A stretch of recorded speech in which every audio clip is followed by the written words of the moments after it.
Lo que se vive en el Hospital Psiquiátrico Federico Mora fue abordado por la Liga de Higiene Mental, que reafirmó unas condiciones que no son las más adecuadas. Esto en la cita de la semana.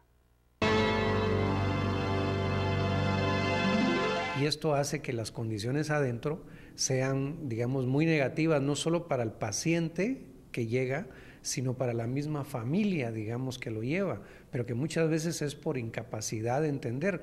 En ese sentido, yo pienso mucho que la política pública de salud debería tener grandes esfuerzos de comunicación y de información a la ciudadanía, de cómo manejar, digamos, determinados casos y no obligadamente tener que ir a parar a un hospital de este tipo donde las condiciones se van a poner peores.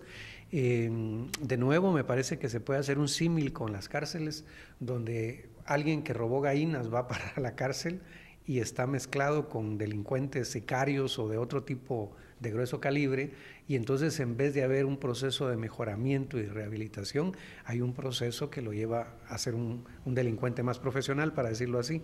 Me parece que en el hospital sucede lo mismo, es decir, las condiciones ambientales no son las mejores para un paciente que pretende rehabilitarse.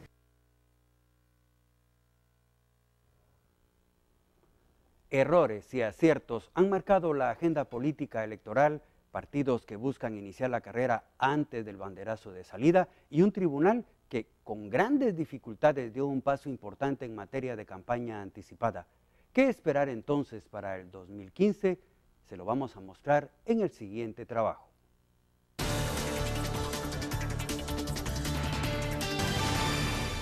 Basta mirar unos meses atrás para entender el presente y pronosticar el futuro.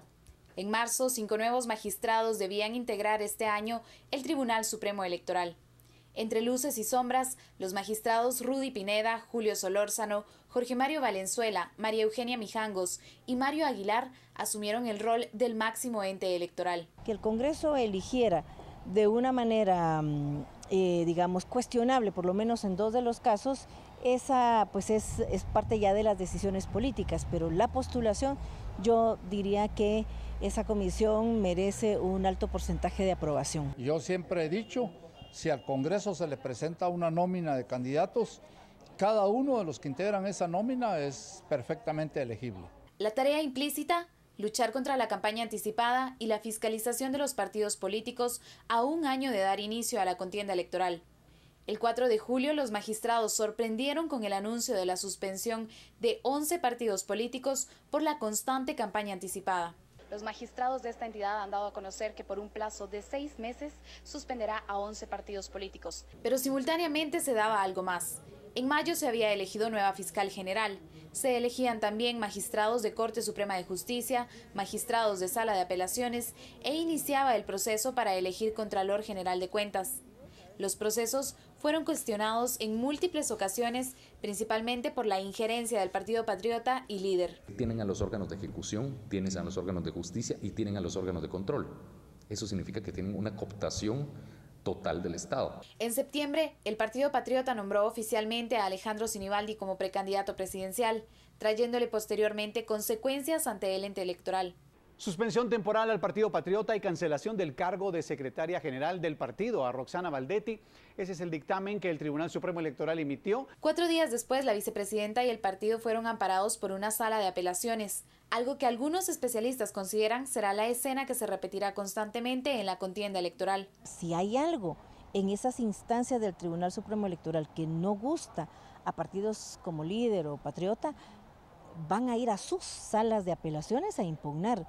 Y si el Pleno de Magistrados o la mayoría de magistrados del TSE toma decisiones que tampoco les convenga, van a ir a apelar a la Corte Suprema, esperando que ambas cortes les respondan a la medida de sus intereses. Para el 2015, la asignatura pendiente del Tribunal Supremo Electoral será la fiscalización de los fondos privados que los partidos políticos utilizan para financiar las campañas. Sin embargo, es una tarea que ya está en la mira de alguien más, la CICIG. Va a generar también potenciales choques con los partidos políticos, pero va a ser bueno para el país, va a ser bueno sacudir estos oscuros financiamientos.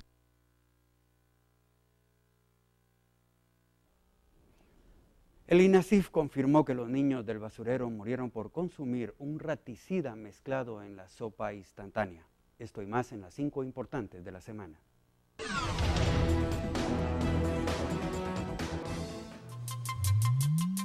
Debido al nuevo impuesto a las telefonías que fue aprobado por el Congreso en el presupuesto de ingresos y egresos del 2015, las 3 telefonías del país hicieron la devolución de 6 millones de líneas, 2 millones por cada empresa. El decreto empieza a regir a partir del 1 de enero del 2015, en el que establece que por cada número de línea móvil las empresas deben pagar 5 quetzales, por lo que esas 6 millones de líneas representan 30 millones de quetzales al mes y 360 millones al año.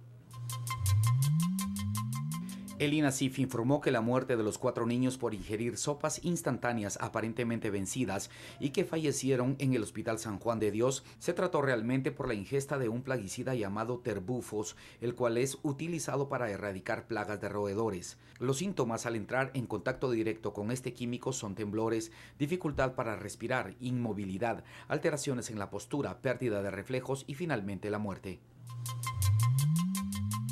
El Papa Francisco podría visitar Guatemala, así lo anunció desde el Vaticano Diego Martínez, un joven guatemalteco que reunió firmas para hacer la petición al Sumo Pontífice. Un total de 580,000 firmas logró reunir Diego, que anhelaba llegar al Vaticano para invitar al Papa Francisco a visitar Guatemala. El sueño del joven se cumplió. Estuvo en una audiencia con el Sumo Pontífice, quien prometió visitar el país, aunque no dio una fecha exacta. Aunque la SAT es el ente encargado de recaudar los impuestos, las autoridades de la institución ignoraban que se crearían nuevas contribuciones para el ejercicio fiscal 2015. Ahora, el problema que enfrenta la SAT es que deberá recaudar el impuesto a las telefonías y al cemento, pero desconocen el mecanismo que utilizarán para evitar que se evada al fisco del pago de estos gravámenes. Las autoridades estiman recaudar 1.900 millones de quetzales que financiarían parte del presupuesto del 2015. Claudia Escobar, que ha estado en el ojo del huracán por su renuncia como magistrada de salas de apelaciones, debido a que denunció tráfico de influencias, regresará al cargo como jueza de primera instancia civil de Misco, al que no pudo tomar posesión al regresar de viaje. Así lo resolvió el Pleno de Magistrados. Aunque Escobar renunció por escrito en noviembre al Consejo de la Carrera Judicial, fue esta semana que el presidente de la Corte decidió que debe ser el Congreso que debería decidir. Las denuncias hechas sobre las condiciones en que se encuentran los pacientes del Hospital de Salud Mental provocó que las autoridades emitieran una serie de medidas para mejorar esa situación.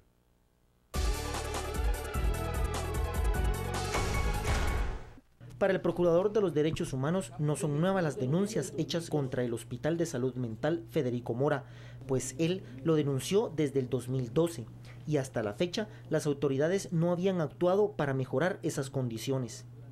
Estos son los documentos que la PDH emitió desde el 2012 de las denuncias en contra del Hospital Nacional de Salud Mental, las cuales son el informe anual y la resolución que sí existen motivos para declarar el hospital un lugar que viola los derechos humanos.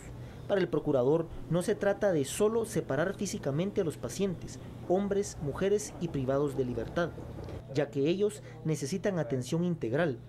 Todo el escándalo en torno al Hospital de Salud Mental se puso de nuevo en el interés público luego de un reportaje de la BBC de Londres, que denuncia que este hospital es el peor psiquiátrico de América Latina en el trato a los pacientes. Esto obligó a las autoridades de salud, encabezadas por el ministro Luis Enrique Monterroso, que se presentó a este centro para constatar la denuncia periodística y se dio cuenta de las condiciones inhumanas en que se encontraban los pacientes. Ante esa realidad, decidió de inmediato tomar medidas para que esa situación sea cortada de tajo y se empiece a trabajar para mejorar las condiciones médicas y de atención psiquiátrica, ya que las personas que tienen problemas mentales se encuentran mezcladas con privados de libertad que han sido enviados a este centro para su curación, porque no pueden estar en las cárceles por su condición. La mayoría de ellos están ahí con condenas de asesinato en su mayoría, y que con el paso del tiempo ni mejoran y se ponen peor. Los abusos en el lugar fueron los motivos que llevaron a la BBC de Londres a realizar un reportaje que le dio la vuelta al mundo y que pone a Guatemala como un país que no respeta a sus enfermos mentales. Los impactos ya perceptibles del cambio climático en la región serán más intensos en el futuro. Eso señala la CEPAL en un nuevo informe que estima los costos económicos de este fenómeno en América Latina y el Caribe.